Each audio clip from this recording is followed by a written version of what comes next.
जय हिंद मित्रांनो, मी विजय कदम आपल्या सर्वांचं एज्युकेटिव्ह इंडिया ग्रुपमध्ये स्वागत करतोय। MPSC संयुक्त पूर्व परीक्षा जी 2024ची झालेली होती, याचा विषय राज्यशास्त्र जे आहे ना, या राज्यशास्त्राची PYQ ॲनालिसिस या व्हिडिओच्या माध्यमातून आपल्याला बघायचे आहेत। आता PYQ का महत्त्वाचे आहेत, तर प्रश्नांचा पॅटर्न कसा राहतो आणि त्याचबरोबर काही प्रश्न रिपीटेड तेच होत असतात, फक्त लँग्वेज किंवा त्याच्यामधले जे शब्द जे आहेत ना ते चेंज केले जातात। सो त्यामुळे PYQ खूप इम्पॉर्टंट आहे। आता जर आपण इथं बघितलं तर पॉलिटी ऑफ इंडिया जे के सागर पब्लिकेशनचं पुस्तक आहे, याच्यामधीलच कंटेंट आणि डायरेक्टली प्रश्न पण डायरेक्टली काय करतायत तर या पुस्तकामधून येत आहेत। सो तुम्ही जर राज्यशास्त्राच्या दृष्टिकोनातून गट ब च्या बाबतीमध्ये संयुक्त पूर्व परीक्षेच्या बाबतीमध्ये असेल किंवा राज्यसेवेच्या दृष्टिकोनातून बघत असाल तर हे वन ऑफ द बेस्ट पुस्तक आहे। गेली 2 ते 3 वर्ष काय करत आहे तर या पुस्तकाचा रेफरन्स मी स्वतः घेत आहे बघा। आता चला आपण चालू करूया की पहिल्या प्रश्नापासून सुरुवात करूया। पहिला प्रश्न जो आहे कशा संदर्भात आहे की एक म्हणजे भारतीय राज्यघटनेच्या कोणत्या अनुसूचीमध्ये प्रत्येक घटक राज्य व केंद्रशासित प्रदेशासाठी राज्यसभेतील जागा वाटपांबाबतची तरतूद करण्यात आलेली आहे किंवा तरतूद आहे। आता पहिली अनुसूची आहे, दुसरी अनुसूची आहे, तिसरी अनुसूची आहे आणि चौथी अनुसूची आहे। आता याला थोडं तुम्ही बारकाईने बघितलं तर तुमच्या लक्षात येईल। थोडी व्हिडिओ पॉज करून तुम्ही काय करा तर थोडा विचार करा आणि विचार करून या प्रश्नाचं उत्तर द्या। या प्रश्नाचं योग्य उत्तर जे आहे ते चौथी अनुसूची। आता चौथ्या अनुसूचीमध्ये काय करण्यात आलं तर अनुसूचीमध्ये प्रत्येक घटक राज्य आणि केंद्रशासित प्रदेशांच्यासाठी राज्यसभेच्या जागांचे वाटप करण्यात आलेले आहे। आता याच्यातून मी तुम्हाला एक प्रश्न विचारतो की महाराष्ट्रामध्ये राज्यसभेच्या जागा किती आहेत ते खाली कमेंट बॉक्समध्ये मला सांगा। आता याचाच रेफरन्स या पुस्तकामध्ये तुम्ही गेला polity of India with special reference to Maharashtra असं म्हणण्यात आलेलं आहे की सागर पब्लिकेशनच्या। तर याच्यामध्ये उल्लेख आहे का तर आहे, चौथ्या अनुसूचीमधील राज्यांना व संघशासित प्रदेशांना राज्यसभेत जागांचे वाटप आणि कलम जर बघितली अंतर्भूत कलम 4चं सबकलम 1 असेल, त्याचबरोबर 82चं सबकलम 1 असेल, याच्यामध्ये उल्लेख केलेला आहे। पेज नंबर जरी बघितलं तर 91 नंबरच्या पानावरती याचा उल्लेख करण्यात आलेला आहे बघा। ठीक आहे, सेकंड क्वेश्चन काय आहे बघा, कोणत्या घटना दुरुस्ती अन्वये ग्रामसभेला सांविधानिक दर्जा प्राप्त झाला आहे? म्हणजे जी ग्रामसभा आहे, ग्रामपंचायतीमधील ग्रामसभा आहे, तर कोणत्या अनुसूचीच्या अंतर्गत काय करण्यात आले तर याला कोणत्या घटना दुरुस्तीच्या अंतर्गत याला काय करण्यात आलं सांविधानिक दर्जा देण्यात आला, कॉन्स्टिट्यूशनल स्टेटस देण्यात आलेला आहे। 61 नंबरची घटना दुरुस्ती, 71 नंबरची घटना दुरुस्ती, 73 नंबरची घटना दुरुस्ती का 74 नंबरची घटना दुरुस्ती। ओके, आता हा जो प्रश्न आहे पुन्हा एकदा मी सांगेल की व्हिडिओ पॉज करा। व्हिडिओ पॉज केल्यानंतर तुम्ही काय करा तर प्रश्न जो आहे तो प्रॉपर रीड करा आणि अशा प्रकारचे जे प्रश्न राहतात ना, बऱ्यापैकी याला आपण म्हणतो की फॅक्च्युअल क्वेश्चन्स राहतात। या फॅक्च्युअल क्वेश्चनला तुम्हाला फॅक्ट्सच्या पाठ किंवा लक्षात ठेवाव्याच लागतील बघा। तर या प्रश्नाचं जे योग्य उत्तर जे आहेत ना हे 73 नंबरची घटना दुरुस्ती आहे बघा। 73 नंबरच्या घटना दुरुस्ती अन्वये ग्रामसभेला संविधानिक दर्जा देण्यात आलेला होता बघा। आता याचा रेफरन्स जर आपण पुस्तकामध्ये जाऊन बघितला तर पंचायत राज्य संस्थांना घटनात्मक दर्जा प्राप्त करून देणे हा 73व्या घटनादुरुस्ती कायद्यान्वये काय मुख्य उद्देश होता बघा आणि याच्या अंतर्गतच देण्यात आलेले आहे। या घटनादुरुस्तीमुळेच पंचायत राज्य संस्थांना घटनात्मक संरक्षण मिळालेले आहे। आता केंद्र सरकार आणि राज्य सरकारे यांच्याप्रमाणेच पंचायत राज्याला राज्यघटनेने काय करण्यात आले तर मान्यता दिलेली आहे। म्हणजेच थोडक्यात 73 नंबरची घटनादुरुस्ती काय केलेली आहे तर या ठिकाणी जी मेन्शन केलेली आहे ना त्याचा उल्लेख इथं दिसत आहे बघा। ठीक आहे, नेक्स्ट क्वेश्चन काय बघा, भारतीय संविधानाबाबत खालीलपैकी कोणती विधाने बरोबर आहेत? पहिलं विधान काय बघा, स्वातंत्र्यानंतरची तात्पुरती संसद ही एकसदनी होती, पहिलं विधान दिलेलं आहे। दुसरं, राज्यसभा सदस्यांचा कार्यकाळ हा अमेरिकन सिनेटच्या सदस्याप्रमाणे आहे। आता हे दोन्ही पर्याय तुम्ही रीड केले। आता दोन्ही पर्याय रीड केल्यानंतर काही बेसिक रेफरन्स जो आहे ना तुम्ही इथं घेऊ शकता किंवा विचार करू शकता की बाबा ना स्वातंत्र्यानंतरची तात्पुरती संसद होती का? डेफिनेटली होती। पहिली जी संसदेचा कार्यकाळ जो आहे 1952 पासून चालू झालेला होता, ज्यावेळेला 1951-52ला निवडणुका झाल्यानंतर। सो या ठिकाणी सुरुवातीची जी असेल ती कशी स्वातंत्र्यानंतरची तात्पुरती संसद होती, म्हणजे पहिला पर्याय काय तर इथं बरोबर आहे। दुसरा काय की राज्यसभेच्या सदस्यांचा कार्यकाळ हा अमेरिकन सिनेटच्या प्रमाणे आहे का? तर डेफिनेटली अमेरिकन सिनेटच्या प्रमाणे काय आहे तर त्यांचा अधिकार जो आहे कार्यकाळ जो आहे ना देण्यात आलेला आहे। याच्यातून या प्रश्नाचं जर योग्य उत्तर बघितलं तर अ आणि ब हे दोन्ही पर्याय काय आहे तर बरोबर आहेत बघा। आता याचाच उल्लेख तुम्ही जर या पुस्तकामध्ये बघितला तर तुम्हाला पाहायला भेटेल 1947च्या भारताच्या स्वातंत्र्याच्या कायद्यानुसार भारताच्या घटना समितीसच आता भारताच्या विधिमंडळाचाही दर्जा देण्यात आला. म्हणजे घटना समितीच काय करत होती तर विधिमंडळ म्हणून काय करत होती त्यावेळेला काम करत होती बघा. हा पहिला मुद्दा. दुसरा, राज्यसभेचा जो कार्यकाळ आहे, आता राज्यसभेचा कार्यकाळ ही राज्यसभा कधीही विसर्जित होते का? नाही आहे. प्रत्येक 2 वर्षानंतर बघा, प्रत्येक 2 वर्षानंतर 1/3 सभासद काय होत असतात तर निवृत्त होत असतात, तर त्यांच्या जागी नवीन सदस्यांची नियुक्ती केली जाते बघा. ओके. आणि याचा जो रेफरन्स जो आहे ना, अमेरिकेच्या सिनेट सभागृहाचं जे आहे ना तशा पद्धतीने इथं घेण्यात आलेला आहे. नेक्स्ट क्वेश्चन काय बघा, राज्यघटनेतील कोणत्या अनुच्छेदात पंचायत राज्याशी संबंधित असलेल्या जिल्हा पंचायत, ग्रामसभा आणि मध्यस्तर गाव इत्यादी शब्दांच्या व्याख्या दिल्या आहेत बघा. तर राज्यघटनेतील कोणत्या अनुच्छेदामध्ये म्हटलेलं आहे पंचायत राज्याशी संबंधित. ओके. जिल्हा पंचायत असेल, ग्रामसभा असेल, मध्यस्तर गाव इत्यादी शब्दांच्या व्याख्या दिसत आहेत. अनुच्छेद 243, अनुच्छेद 244, अनुच्छेद 245 आणि अनुच्छेद 242. आता पुन्हा एकदा हा एक फॅक्च्युअल क्वेश्चन येतो. ज्यावेळी फॅक्च्युअल क्वेश्चन असतो त्यावेळी मी जसं मगाशी म्हटलं की तुम्हाला काय करायचं आहे तर काही फॅक्ट्स जे आहेत ना ते तुम्हाला पाठ कराव्याच लागतील.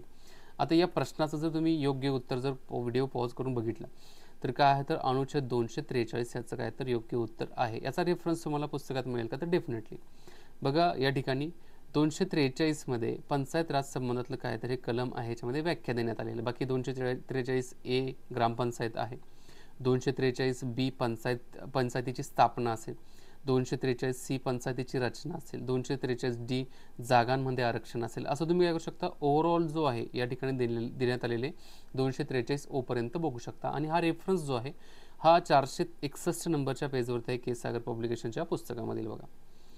नेक्स्ट क्वेश्चन काय बघा, नेक्स्ट खालील विधाने लक्षात घ्या. खालील विधानामध्ये काय सांगले बघा, सध्या भारतीय राज्यघटनेच्या 8व्या परिशिष्टामध्ये 22 भाषा नमूद केलेल्या आहेत. ओके, ठीक आहे. त्यापैकी कोकणी आणि नेपाळी या भाषांचा समावेश 92 नंबरची घटना दुरुस्ती अधिनियम 2003 नुसार करण्यात आलेला आहे.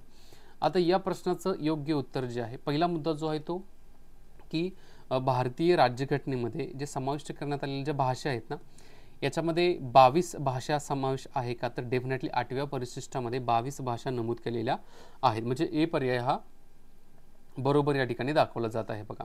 आता पर्याय बी जो आहे ना हा पर्याय बी काय आहे तर चुकीचा आहे. बी चुकीचा काय आहे बघा, 1992 अन्वये बघा, म्हणजे 71वी घटना दुरुस्ती 1992 अन्वये कोकणी, मणिपुरी, नेपाळी या भाषांना तर 92व्या घटना दुरुस्तीनुसार 2003 मध्ये बोडो, डोंगरी आणि मैथिली, संताली या भाषांना 8व्या परिशिष्टामध्ये समाविष्ट केलेला आहे. याचा रेफरन्स तुम्ही बघायचा असेल तर तुम्हाला या ठिकाणी देण्यात आलेला आहे. इथे दिसतोय बघा, 1992 अन्वये कोकणी, मणिपुरी, नेपाळी आणि 92 नंबरची घटना दुरुस्ती असेल त्याच्यामध्ये 2003 मध्ये बोडो, डोंगरी आणि मैथिलीचा समावेश, संताळी यांचा समावेश करण्यात आलेला आहे. 91 नंबरच्या पेजवरती याचा उल्लेख केलेला आहे बघा. नेक्स्ट क्वेश्चन बघू. नेक्स्ट क्वेश्चन आहे, ग्रामपंचायतीचे संघटन हा विषय भारतीय राज्यघटनेच्या टिंब अनुच्छेदामध्ये येतोय. सिंपल आहे, अनुच्छेद 39, अनुच्छेद 40, 42 आणि 41. आता तुम्ही हे जर प्रॉपर रीड केलं असेल तर याचं उत्तर जे आहे ना एकदम सोपं याचं उत्तर आहे. अनुच्छेद 40 हा काय आहे तर ग्रामपंचायतीच्या संघटनेसंदर्भात मेन्शन केलेला आहे बघा. याचा रेफरन्स पुस्तकामध्ये आहे का तर डेफिनेटली आहे. ग्रामपंचायती संघटन जे आहे ते कलम 40च्या अंतर्गत येत आहे किंवा त्याला आपण अनुच्छेद 40 म्हटलं गेलेलं आहे. पेज नंबर 131, 132 मध्ये काय केलं तर याचा उल्लेख केलेला आहे बघा. ओके. त्याच्यानंतरचा नेक्स्ट क्वेश्चन काय बघा, मुन्शी अय्यंगार सूत्र कशाशी संबंधित आहे? कर समस्या, सांप्रदायिक समस्या, भाषा समस्या किंवा वरीलपैकी एकही नाही. आता मुन्शी अय्यंगार हे दोन्ही काय होते तर जी मसुदा समिती होती ना या मसुदा समितीच्या सदस्यांच्या मध्ये ते होते बघा. आता मुन्शी अय्यंगार जे आहेत ना हे भाषा समस्येशी संदर्भित होते बघा. कशाशी संदर्भात यांचा होता संबंध होता तर भाषा समस्येशी त्यांचा संबंध होता बघा. इथे बघा, भारतीय संघाची अधिकृत भाषा म्हणून देवनागरी लिपीतील हिंदी आणि अधिकृत हेतूसाठी भारतीय अंकांच्या आंतरराष्ट्रीय स्वरूपाबाबत वापर. म्हणजे काही रेफरन्स जो आहे ना या ठिकाणी आपल्याला या पॉईंटच्या संदर्भातला इथं दिसत आहे, या पुस्तकामध्ये दिसत आहे बघा. नेक्स्ट क्वेश्चन काय बघा, भारतीय संविधानात खालील अनुच्छेदानुसार निर्वाचन आयोगाची तरतूद केली आहे. कुठल्या कलमाच्या अंतर्गत केलेली आहे? कलम 368, 256, 324 का 150? याचं सिंपल उत्तर आहे कलम 324च्या अंतर्गत निर्वाचन आयोग म्हणजेच आपण त्याला काय म्हणतो तर निवडणूक आयोगाचा उल्लेख केलेला आहे. आता बघा, निर्वाचन आयोग हा घटनात्मक दर्जा लाभलेला आयोग आहे. राज्यघटनेच्या कलम 324 अनुसारे संसद व घटक राज्य विधिमंडळाच्या तसेच राष्ट्रपती उपराष्ट्रपती पदाच्या निवडणुका आणि त्याचे देखरेख करण्याचं काम भारतीय निवडणूक आयोगास देण्यात आले किंवा निर्वाचन आयोगाला देण्यात आलेला आहे. बघा 336 पेज नंबरवरती याचा काय तर रेफरन्स दिसत आहे. बघा त्याच्यानंतरचा नेक्स्ट क्वेश्चन काय बघा, भारतातील पहिल्या महिला मुख्य निर्वाचन आयुक्त कोण आहेत? बघा महिला, बघा स्वरूपा राणी, व्ही.एस. रमादेवी, कमला नेहरू, जयललिता. आता याचं योग्य उत्तर जे आहे ना व्ही.एस. रमादेवी काय तर याचं योग्य उत्तर आहे. जर तुम्ही मागच्या म्हणजे मी म्हणेल अप टू द आत्तापर्यंत आत्ताचे भारताचे मुख्य निवडणूक आयुक्त कोण आहेत खाली कमेंट बॉक्समध्ये मला सांगा. आता रिसेंटली त्यांना अपॉइंट केलेला आहे. तर इथं जे प्रश्न विचारलेला आहे ना तो प्रश्न कशा संदर्भात आहे की म्हणजे महिलांच्या मध्ये तर श्रीमती व्ही.एस. रमादेवी 1990 ते 90 या कार्यकाळामध्ये काय होता तर भारताच्या मुख्य निवडणूक आयुक्त होत्या. बघा ओके, याचा रेफरन्स जो आहे पुस्तकामधून आपल्याला काय दिसत आहे तर पाहायला भेटत आहे. बघा नेक्स्ट क्वेश्चन काय बघा, भारतीय राज्यघटनेतील कोणते अनुच्छेद राज्य विधिमंडळाशी संबंधित आहेत? म्हणजेच राज्यांचं जे विधिमंडळ आहे त्याच्या संदर्भात खालीलपैकी कोणता अनुच्छेद येत आहे? बघा अनुच्छेद 22 असेल, अनुच्छेद 168 आहे का अनुच्छेद 380 आहे का अनुच्छेद 25 आहे? आता 22 आणि 25 हा तर अनुच्छेद येत नाही बघा, कारण हे मूलभूत हक्कांच्या संदर्भातले आहेत. बघा मग दोन पर्याय राहतात.